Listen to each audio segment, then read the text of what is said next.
هي تكاد تكون مظلومه، لا مش في كل الحالات المراه بتبقى مظلومه زي ما احنا يعني بنأكد. احيانا بتبقى المراه هي سبب المشاكل.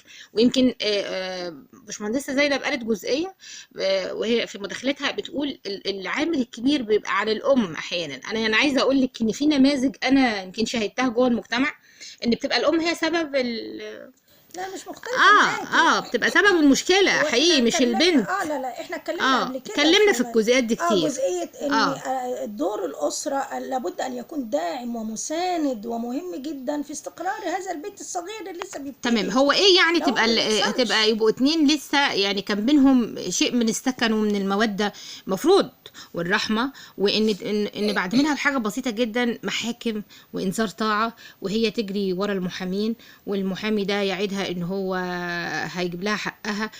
القصص دي قصص حقيقي بقت مرعبة يعني.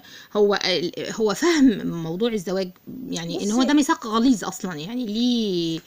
المفروض الانسان شوفي يعني هقول يبقى لك يعي ده حاجة تماما. يعني هي المشكلة بتبتدي برضو من ضمن الأسباب توقعات الدور. تمام. يعني ايه يعني دوري ايه انا في الحياة ودوره هو ايه في الحياة. امم. زي ما قالت الأستاذة زينب الست البنت المدللة، بابا بيصرف، بابا كان مش حارمني من حاجة، بابا لا يا مش بابا ده يا ماما، ده مش بابا ده زوج. تمام. الأمر مختلف تماما. انت كزوج بقى بتبقى عنده مشكلة أنا الراجل أنا اللي كلمتي تمشي. هي لا هي بالتفاهم والاتنين على درجة واحدة، العلاقة على درجة واحدة من تحمل المسؤولية. تمام. زي ما هو عليه تحمل مسؤولية هي أيضا عليها تحمل مسؤولية. لما يبقى في خلل في هذا الدور بتحصل الأزمة الزوجية أو النفسية. هي في الأصل بتبقى نفسية حتى تتحول إلى قانونية. تمام. هي الأصل مش القانون في الخلاف الزوجي خالص، القانون مش سبب، لكن هي الأسباب النفسية والخلل في الدور وتوقعات الدور. في ناس داخلة في يعني جملة عجبتني قوي اللي هي سمأنة الزواج.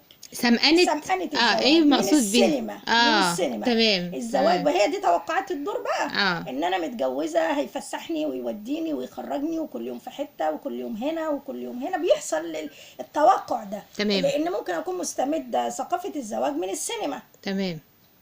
وبناخد بدايه الفيلم واخر الفيلم وبنسيب النص اللي هي الاحداث والامور.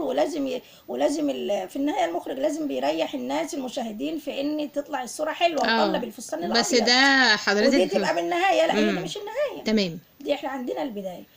فكمان توقعات الدور هي اللي بتبقى السبب في الخلل. طب انا متوقعه منه ايه؟ هو متوقع منه ايه؟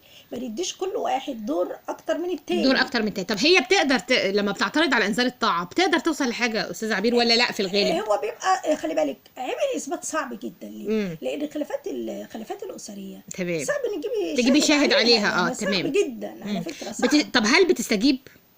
هل بتنفذ الانذار؟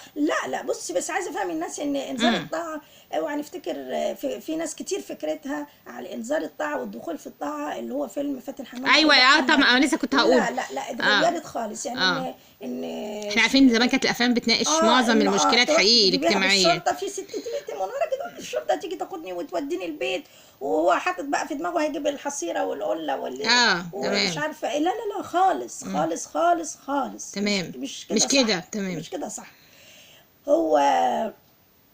هو بيبقى عارف كويس. يعني انا قبل ما يبقى عارف كويس هو بيعند. يعني انت طب مشيتي ضربت شتمت ومشيت، لا يعني مشكلتك انت مش بتراجع نفسك. ما بيحصلش المراجعه. تمام. ما بيحصلش المراجعه. هو بيحصل ايه؟ طب انت رفعتي بقى رحت المحكمه يعني سايبها شهر 2 3 4 بولاد. لما رفعت النفقه دي ودتني محكمه، دي عملت لي محضر في القسم. لا مش عايز يصرف كده بقى. ما هو طبيعي ما بيصرفش. يقول لك طالما سابت البيت تصرف عليها ليه؟ طب الولاد. طب الولاد لا ولادي انا اصرف عليهم في البيت. على فكره ما تستغربيش ان تلاقي منطق كده. ما تستغربيش. احنا ده المنطق اللي بنقابله كل يوم في المشاكل. ان هو مش بيرضى يصرف على اولاده. ما بيرضاش يصرف على الولاد. احنا بنقابل طب هو ما بيصرفش على اولاده مين هيصرف له عليهم يعني؟ رجال اطراف نزاع حقيقي فيهم مروءه وشهامه بس يعني طب مين هيصرف له على اولاده يا استاذه عبير؟ انت من الحاجات اللي بتشوفيها مين عارفه بيقول لك ايه؟ خلي ابوها يشيل. مش جه ابوها خدها مش اخوها جه خدها. طب ما هي خدها مضروبه ما يعني متهانه.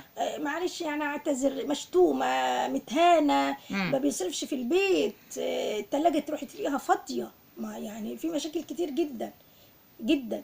بيعمل عليها ضغوط، بيعمل عليها ضغوط نفسية، سايبها، هاجرها. في راجل، يعني مش عايزة أقول أنواع لأنها أنواع كتيرة، يعني سايبها خالص وله علاقات بأخريات يعني، وهي أخذ اهتماماته. في أسباب كتير جدا، دي بتشكل ضغط نفسي على بتشكل ضغط نفسي. تمام. طيب انا هسألك، اكتر مشكلات بتبقى في سن كام او عمر كام بالنسبة للناس دي اللي هي بتقع بينها المشاكل دي؟ عشان ده برضو احنا هنقرا من خلاله برضو جزئية مهمة جدا داخل المجتمع احنا بنعيش فيه. بس اسمحي لي ناخد المداخلات ونرجع